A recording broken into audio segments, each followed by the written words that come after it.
You know how life goes. Your history isn't what shapes you. It's how you meet it that truly matters. Picture this.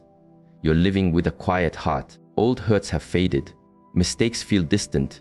Those times you'd rather forget seem far behind.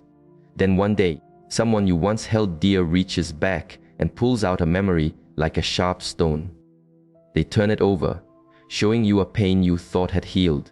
And with a voice that mixes pity and judgment, they say, "You remember that, don't you? That was you." In that moment, your breath catches, not because the past has returned, but because you see someone using it as a tool against you.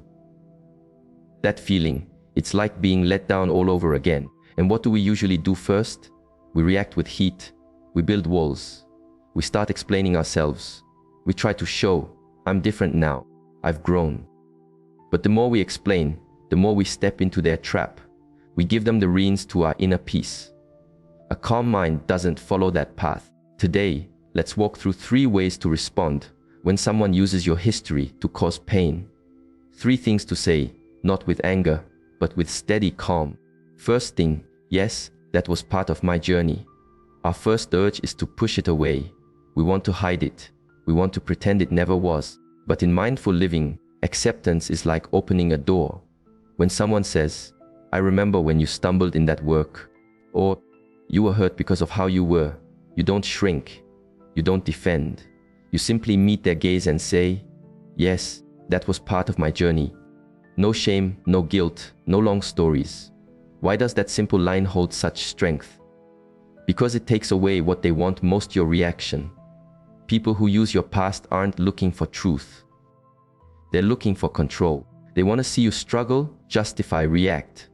But when you meet it with calm, their tool loses its edge. Here's an example.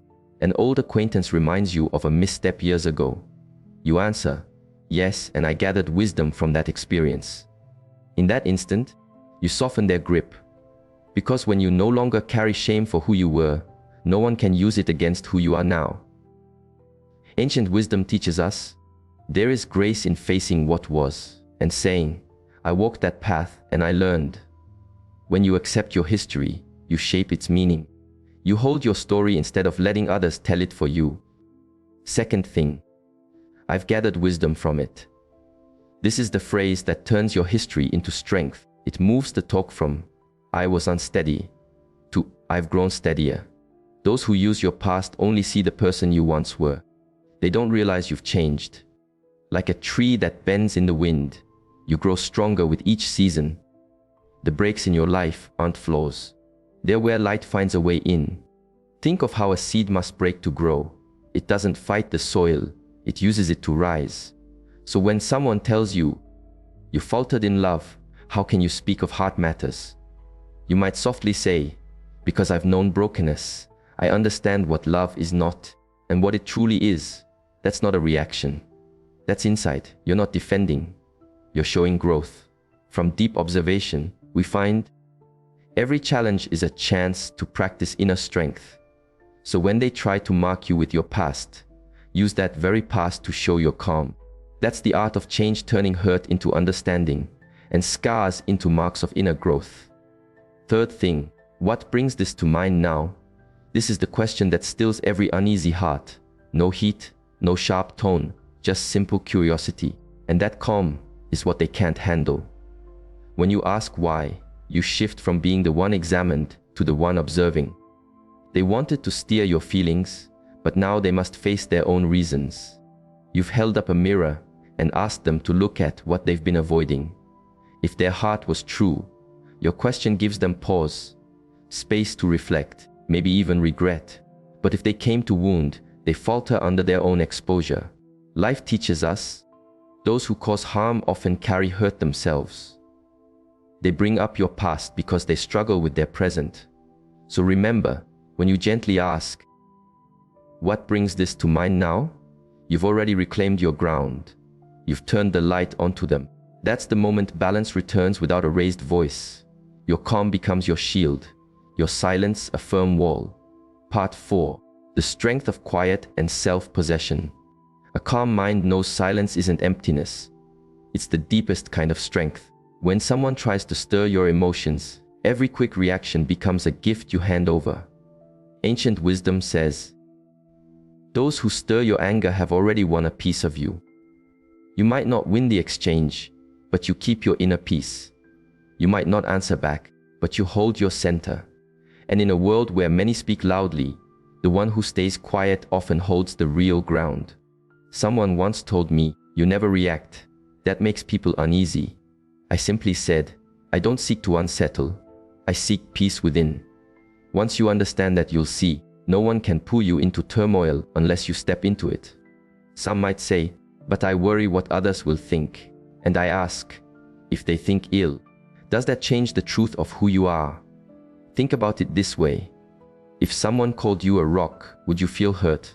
Of course not, because you know you're not a rock. That's real freedom, to know yourself and need no outside approval. If they mention your stumbles, smile. If they twist your history, stay quiet. If they want a reaction, let them see you're calm. You owe no explanation for pages you've already turned. Marcus Aurelius once shared, "When someone acts unkindly, it's because they don't see clearly. Show them through your way, not your words." Sometimes the strongest answer is maturity itself. When they try to define you by your past, use your present to reflect what they carry. Think about this. We all have older selves we might not admire, but without them, we wouldn't be here today. You were once unsteady, unsure, learning. But those times taught you resilience, patience, and how to rise again. A person who once struggled can now guide others toward light. Someone who once fell in work can now support many to stand firm. One who was let down can become a living example of forgiveness. That's how you turn shadow into light. The calm mind doesn't erase the past, it transforms it. In closing, the mindful way to close the chapter: people may try to use your history to pull you down, not because you're weak, but because your growth shows them what they might have been. When you rise, you become a mirror, and not everyone is ready to see their own reflection. They don't challenge you because you're broken. They challenge because you've mended, because your peace disturbs their unrest. So hold three things close. First, acknowledge your past without shame. Second, turn each misstep into a lesson, not a life label. And third, ask questions instead of reacting. Let them see themselves in your calm. That's how a steady heart wins. Not through noise, not through defense, but through quiet dignity. You don't need to fight to show you've changed. Those who truly see you don't need an explanation, and those who refuse to, no words will ever be enough. One day someone will bring up your past again, and you'll smile, not in pride, not in pain, but in peace, because you'll know, I am not what occurred. I am how I chose to grow from it. That is true freedom, not forgetting your past, but being at peace even when it comes to mind. Your history doesn't define you. How you meet it does. And if someone tries to drag you back into an old page, smile and say, "Thank you, but I've already turned that leaf." Then walk on, calm, steady, untroubled, like a true calm heart. If these words touch you, pass them on. Let them reach someone still holding on to yesterday. And if you're walking your own path of calm, join us. Become part of this community of quiet minds and strong spirits. Share this in the comments as your reminder for today. I've turned that page. My story moves forward.